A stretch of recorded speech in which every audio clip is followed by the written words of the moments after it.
A political storm explodes in Washington. First, truth bomb of the Epstein files. Then, chaos, glitches, and redactions. Now, a public rupture inside MAGA. Marjorie Taylor Greene turns her fire directly on Donald Trump. Trump called her Marjorie Traitor Brown, but MTG is in no mood to back down. Turning up more heat on Trump over Epstein files, MTG said she's proud to stay on the discharge petition, proud to part ways with Trump. Republican Congresswoman Marjorie Taylor Greene, once Donald Trump's ally, has now launched one of her fiercest attacks on the U.S. president.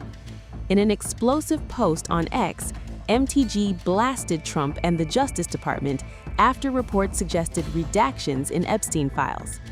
Greene said the entire purpose of releasing the files was not to protect the rich, the powerful, or politically exposed elites.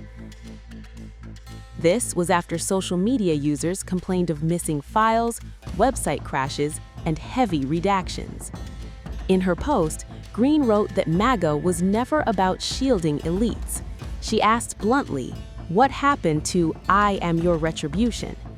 Greene said the bill she voted for prohibits grounds for withholding, and no record shall be withheld, delayed, or redacted based on embarrassment, reputational harm, or political sensitivity, including to any government official, public figure, or foreign dignitary.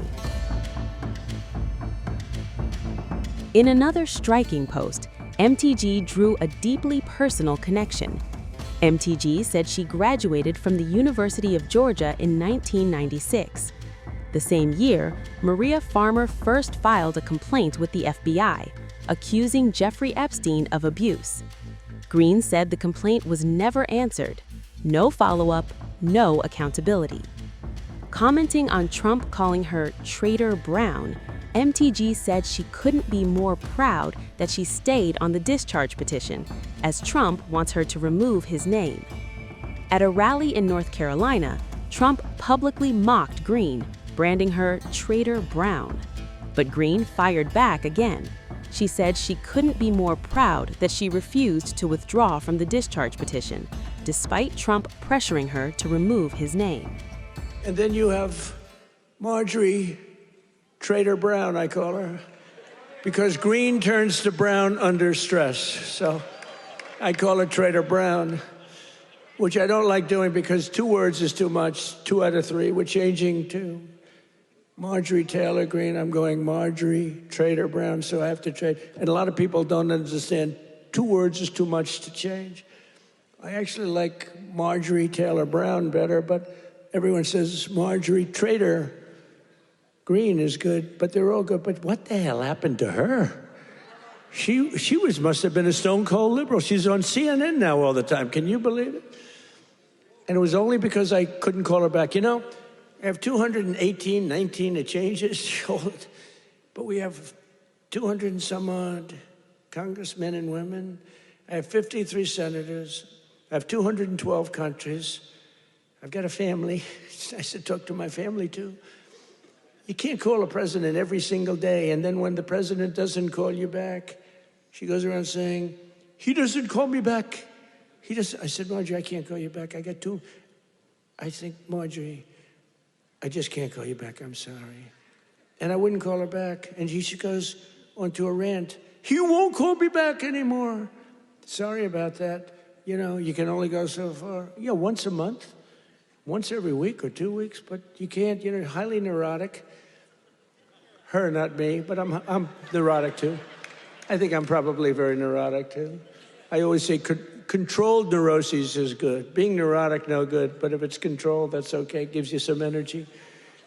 But what the hell happened to Marjorie Traitor Greene? It's unbelievable, but she dropped out because I wasn't going to endorse her, and the person I would have endorsed was going to kill her in the polls. So she dropped out. And then they talk about how brave she is. No, brave would be to stay. And, you know, it's one of those things. But she dropped out. I can't believe it that people can change so much. But you can't go from being a strong conservative to a stone-cold liberal unless you are lying. You know, you can't do that. I mean, you can stop liking somebody, or you can say, I don't know, she's fake. Greene's transformation from Trump loyalist to one of his harshest critics culminated in her surprise announcement that she would end her congressional career in January 2026. Greene's resignation followed a public falling out with Trump in recent months. Her departure follows months of escalating clashes with Trump over the Epstein files, over foreign policy, and over health care. I proudly rise today in a bipartisan effort to release the Epstein files, finally, after 5 administrations have covered it up. Earlier today, I attended the press conference where the survivors, they're not victims, the survivors of Jeffrey Epstein's sexual abuse and sex trafficking told their stories. And they told stories about how it started back in 1991, 1996, and they continued on through the decades. And they told stories about how they told someone and tried to get help. They told the FBI, and they weren't listened to. And they told law enforcement, and no one did anything. And these women don't just number a few. These women number around 1,000 women. And they are victims of something that's unthinkable. And this should have never, ever happened. This was the biggest fight I think I've seen in Washington, D.C. This is my 5th year here.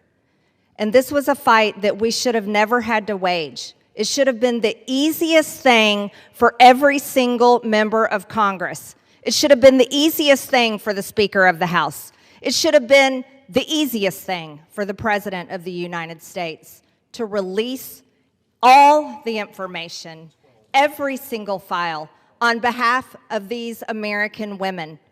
These American women aren't rich, powerful elites.